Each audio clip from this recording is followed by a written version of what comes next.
షర్మిల ఎందుకు అరుస్తున్నారిప్పుడు? ఊరికే రారు మహానుభావులు అన్నట్టు ఉన్నట్టుండి చంద్రబాబుపై షర్మిల విమర్శలు. తాడేపల్లి ప్యాలెస్ నుంచి వచ్చిన సూచనలా అవి?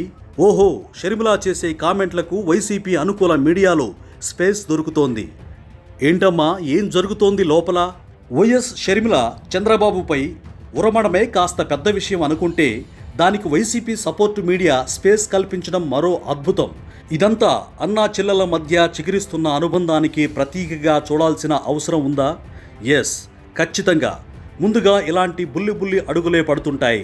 ఒకేసారి అన్నా నీ మనసే వెన్న అని పాటలు పాడుకుంటూ తాడేపల్లి కోటలోకి వెళ్ళిపోవడమే కదా షర్మిల. ప్రజలకు అనుమానం వస్తుంది, ఏదో తేడా కొడుతుందే అనుకుంటారు.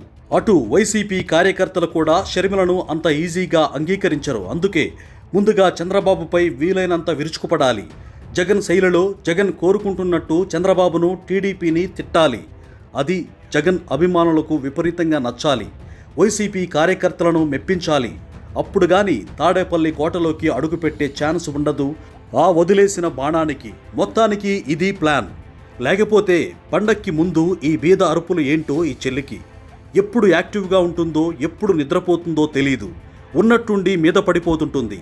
ఈ సంక్రాంతి సందర్భంగా ఎక్స్ వేదికగా పెద్ద పోస్టు పెట్టారు షర్మిల. 2 ఏళ్లవుతున్నా మహిళలకు ఇస్తామన్న నగదు పథకం ఎందుకు ఇవ్వడం లేదని ప్రశ్నించారు. సూపర్ 6లో ఆడబిడ్డ నిధి హామీ ఏమైందని ప్రశ్నిస్తున్నారు. ఎన్నికల ప్రచారంలో చంద్రబాబు ఇచ్చిన హామీ వీడియోని ట్యాగ్ చేస్తూ చంద్రబాబును క్వశ్చన్ చేశారు షర్మిల.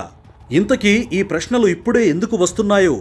దాదాపు 2 ఏళ్లు కావస్తున్నా ఏనాడు ఎందుకని ప్రశ్నించలేదు. బీసీవై పార్టీ ప్రతిపక్ష పాత్రలోకి పూర్తిగా దిగేసరికి భయం కలుగుతోందా? అన్నయ్యలో ఉన్న భయాన్ని పోగొట్టడానికేనా ఈ అరుపులు అని ప్రశ్నిస్తోంది బీసీవై పార్టీ.